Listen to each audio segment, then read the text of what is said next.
when the Kappa would see that bare, sweet tissue.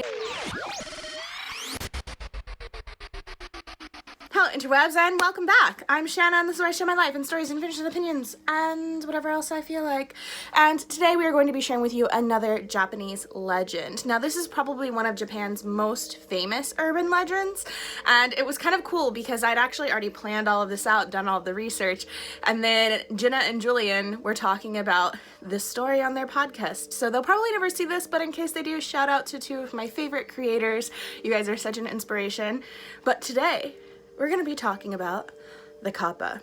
So let's go ahead and get into it. So imagine you're wandering the Japanese countryside by a beautiful river. The weather is perfect. The sun is shining. There's a few clouds in the sky, but they're fluffy white clouds. The river is gurgling beautifully as you walk by it. The birds are chirping. You have an asahi in one hand and a cucumber in the other. And it's just a beautiful, perfect day when suddenly it hits you.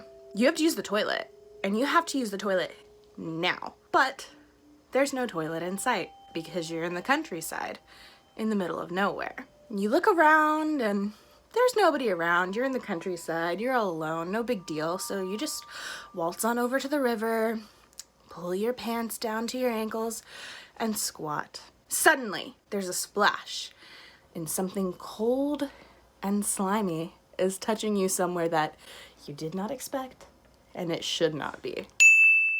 The Kappa, or river child, has at least 80 names that it's known by, depending on what region or dialect you are speaking of. However, Kappa is the most common and most well-known name. It is an amphibious yokai demon or monster. It has the face of a monkey and a sort of mouth or beak of a turtle, and then a depression in its forehead, which is a dish or a sara, and this is for storing water. Its skin is green, almost like a frog or a turtle, and it's almost human-like in the way it stands and its nature. On its back, there is a massive turtle shell. It has very long arms and very long legs and webbing between its fingers and toes like that of a frog. It is said they also smell of fish, which given this description should not come as a surprise. If the sara that's on the Kappa's head is either damaged or it spills or it evaporates somehow, then the Kappa actually becomes severely weakened and it may also die. One way the Kappa keeps its sara protected is by actually wearing a little metal cap on it. So it's like a small little metal hat for the Kappa. Kappas are known to be mischievous pranksters, and they can do anything from harmless pranks like crop dusting or sharing their stinky, horrible, smelly farts with you, or things that are less harmless and more perverse like looking up the skirts or yukatas or kimonos of women. Damn perverts. Nonetheless, their worst crimes are those committed usually against children, but also sometimes against adults. They have been known to kidnap, rape, kill, eat organs, drink blood, and last but certainly not least, steal a mythical organ from people known as the shirikodama.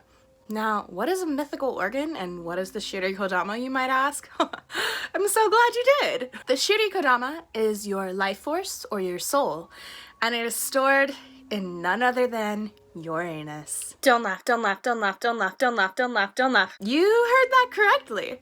Your life source is in your anus. And the Kappa are into butt stuff. It's okay.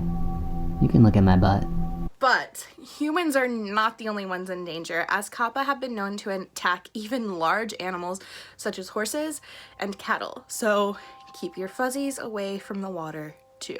On a lighter note, Kappas are known to love cucumbers and sumo wrestling, and have even been known to behave amicably toward humans. Because Kappa are known to have this affinity for cucumbers, actually what they do at a lot of local festivals or gatherings is give offerings of cucumbers or other festival foods such as eggplants or soba or natto to the Kappa as a means to appease them. In some areas, people actually eat cucumbers before they go swimming as a means means to protect themselves from the Kappa, but in other areas it's said that this guarantees an attack. And honestly, I think the latter is probably more likely, because if the Kappa like cucumbers and you've eaten a cucumber and you smell like a cucumber, why wouldn't they attack you? Another really cool tradition was in Edo, where people would actually write the names of family members on cucumbers before putting them in the water as a means to protect their family members from the Kappa throughout the year. Traditionally, the Kappa were used as a method to warn children of the dangers of being near water, such as rivers or lakes. However, there are stories that the Kappa will actually try to lure people into the water. And you can find signs still of warnings of the Kappa. In the Shinto religion, which is one of the two most popular religions here in Japan, the Kappa are known to be the avatar of the water deity, or Suijin. There are shrines and festivals and statues and all sorts of things dedicated to these Kappa, which are meant to do things such as welcome a good harvest. If you are lucky enough to befriend a Kappa, it can actually be very helpful. It can do things such as help farmers irrigate land, bring fresh fish, which was actually viewed as being lucky, and share its vast knowledge of medicine, and specifically something known as bone setting. Now, if you find yourself on the other end, not befriending a Kappa, and just encountering one in the wild, there are several ways that you can defeat one.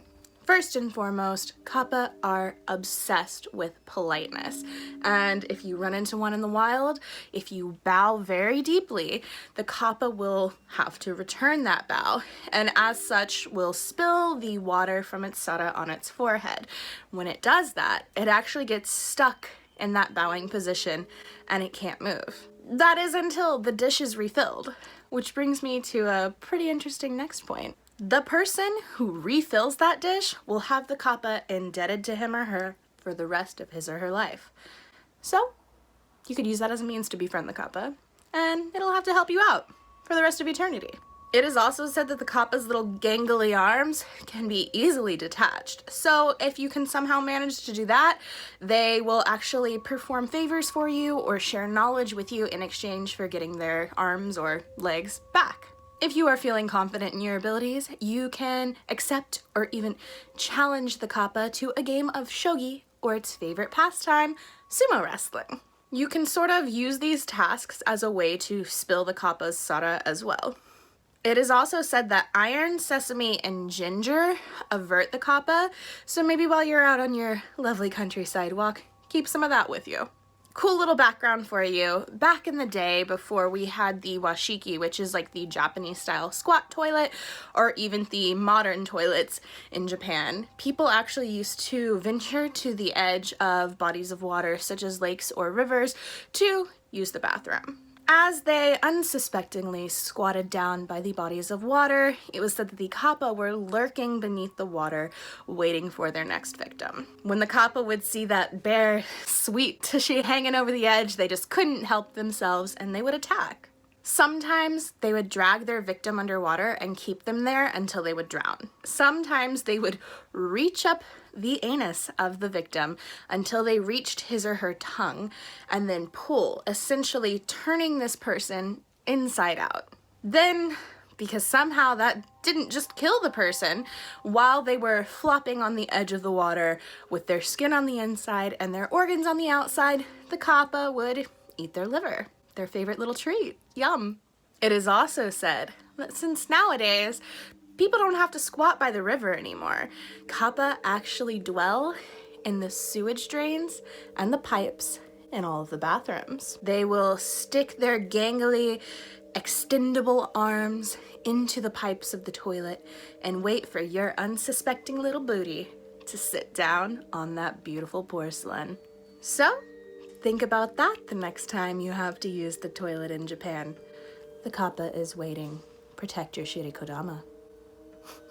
And that pretty much wraps it up for this one. I hope you guys liked it. If you did, please make sure to like, comment, subscribe.